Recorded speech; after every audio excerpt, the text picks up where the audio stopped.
Hello everybody and welcome back to the Fortress of Solitude. Today we're going to be talking about The Fury of Firestorm issue 1, written by Jeff Lemire with art by Raffaele Della Torre, colours by Marcelo Maiolo and letters by Lucas Gattoni. Firestorm, one of my favourite heroes from the DCU, makes his big return both in comics and on Earth as the nuclear man crash lands on the planet. He walks to the town of Bedford, Colorado, where the people are unsettled by his appearance, but Firestorm doesn't care, beginning with small-scale experiments, where he turns everything around him into glass and other objects. Then after 4 days, he begins transforming the people, turning them into stone, sand, glass, and steam. Firestorm seemingly comes to his senses momentarily, grieving what he has done to the small town, but the next day he rips the city apart, returning to a cold and emotionless being of nuclear power. He burns most of the city to the ground before deciding it is his day of rest. So what a way to open a comic, the titular hero, or maybe villain this time round, doing the whole 7-day God's creation cycle.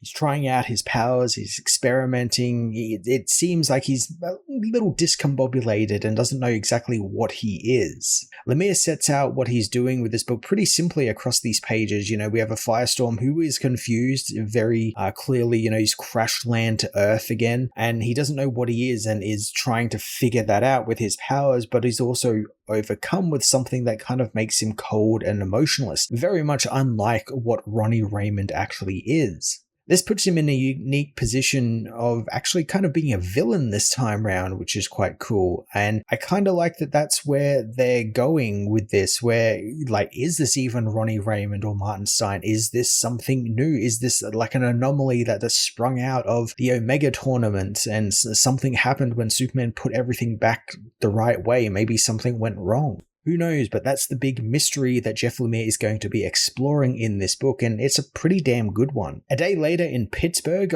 Lorraine Riley, better known as the hero Firehawk, is woken by soldiers from the Department of Defense who demand that she come with them now, and if she doesn't, they will use the necessary force to ensure she does. Lorraine goes with the soldiers and gives them a rundown on what Firestorm is, or who he is, since it's two different people, Ronnie Raymond and Dr. Martin Stein, who were fused together into the Firestorm matrix and thus become the hero Firestorm, a being who can transmute matter on an atomic level. Lorraine knows that Firestorm has been in flux over the years, their forms taking many different shapes and sizes, and they all act different, which is a great way to roll all the variant takes of the hero into one. We get all the different ones seen throughout the pages here, and I quite like that. I kind of like that makes it all sort of canon and kind of just explains it while also not going deeper into it. Just, it's always in flux. That kind of makes sense with the Firestorm matrix, because it is always spurting out, powers, depowers Ronnie, powers him up greatly. It's always in flux. Because of this, Lorraine knows that Firestorm is completely unstable, and now it appears he's gone off the deep end. As she travels on a cargo plane with some soldiers who guard her, they talk about how Lorraine was once Ronnie's girlfriend. Lorraine wants to know why they are calling Ronnie their target, and the soldiers show her footage of Firestorm's attack in Bedford, but Lorraine knows that that's not actually Ronnie Raymond, since she knows Ronnie better than anyone else, and whatever that thing is, it's not her ex-boyfriend. The soldiers don't really care, since either way Lorraine is going into Bedford, since her history with him might be just enough to see what's going on with him, and if it doesn't work, then the army will take drastic measures. So this kind of setup feels very much like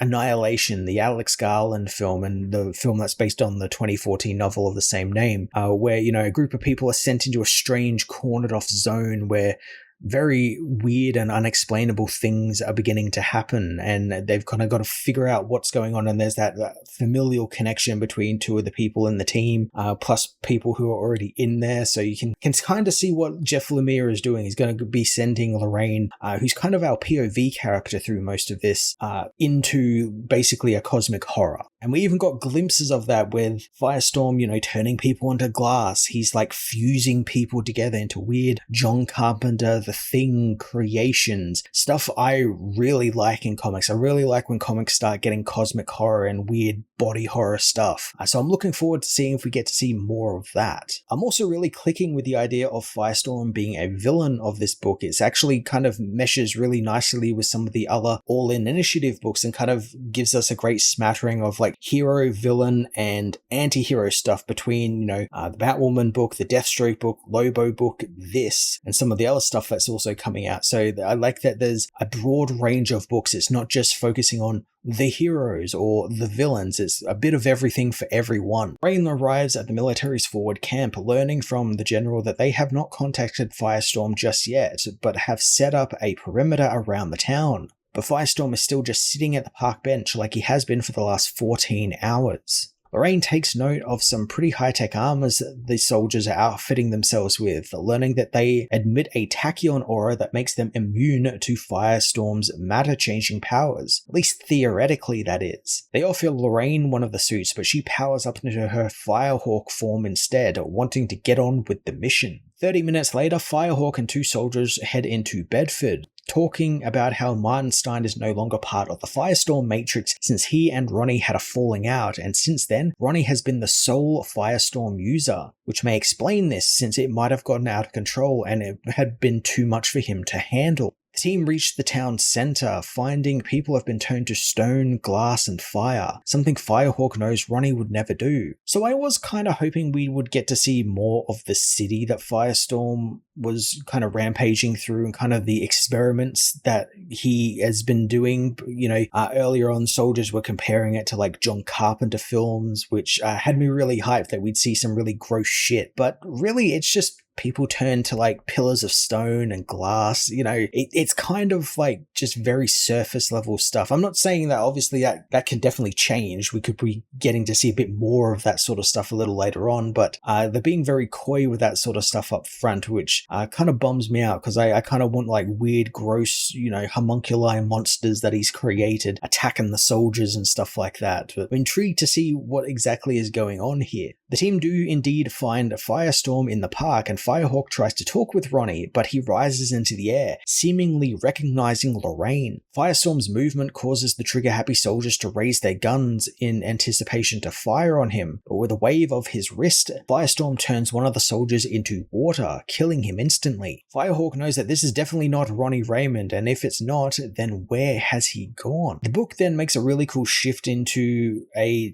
very 1970s art style as Ronnie and Martin fly through a city as Firestorm. They talk about how Martin doesn't have a body and thus cannot get sick when Firestorm does barrel rolls and flies through the air is put on hold when they spot the villain Hyena robbing a bank, deciding to go after the villain. I really have to hand it to Rafael De La Torre and Marcelo Maiolo for this part of the book, since it's a total throwback to the 1970s era of Firestorm comics, complete with the slightly washed out pages. The layouts and general style are all from that time. When a creative team puts this much effort into their craft, it's going to be something special, like they actually give a shit about what they're doing, since this entire scene could have totally been done with more modern looking artwork and coloring, but I just like that little extra step that they did. It's great. Firestorm confronts Hyena, who's surprised to see him but attacks the hero, actually managing to hurt Ronnie after catching him off guard. Firestorm focuses and turns a nearby bus into a giant cake, blasting Hyena into it, quipping how he never knew the villain was so sweet on him. Hyena, however, tells the hero that he is not where he needs to be, confusing Ronnie as Martin tries to calm his friend's mind, but Firestorm becomes confused. Ronnie suddenly finds himself in a dark place without his powers, where he is confronted by the Firestorm Matrix, who proclaims that he no longer belongs to Ronnie. In fact, he belongs to no one now. The being blasts Ronnie, seemingly killing him in a haze of fire. So I guess the Firestorm Matrix has kind of gone rogue and gone sentient and is thinking for itself now, and that's a neat development. I loved the design of the new Firestorm too. It's basically just exactly the same, except anywhere where Ronnie's skin would be, so like the face is no longer a face, it's just a black void with these piercing colored eyes just sitting in it. So it's very scary, very cool looking. Donnie is blasted back into the memory from before, where he and Martin are flying around the city before they fought Hyena. It's revealed to be all inside the Firestorm Matrix head, and he's keeping Ronnie trapped inside, as back in the real world, Firestorm kills the remaining soldier, turning him to steam before attacking Firehawk, telling her that he is no one now. Firehawk is blasted all the way back to the military perimeter, where she is found by the general and some soldiers. She tells them that she cannot stop Firestorm, and they need the one person who knows Ronnie Raymond better than she does, Martin Stein, who has become a bit of a recluse and hermit, hiding out in a cabin where he burns all his research into the Firestorm Matrix, research which proves that it has become sentient. The Fury of Firestorm issue 1 was a really great beginning to the new cosmic horror mystery that Ronnie Raymond and Martin Stein have gotten embroiled in. Jeff Lemire does an excellent job at making the book new reader friendly. This is extremely easy for new readers of the character to pick up. If you want to learn more about Firestorm, this is a good starting point. And then you can go back and read some of the Gail Simone New 52 stuff or some of the older stuff, but it's great to start here.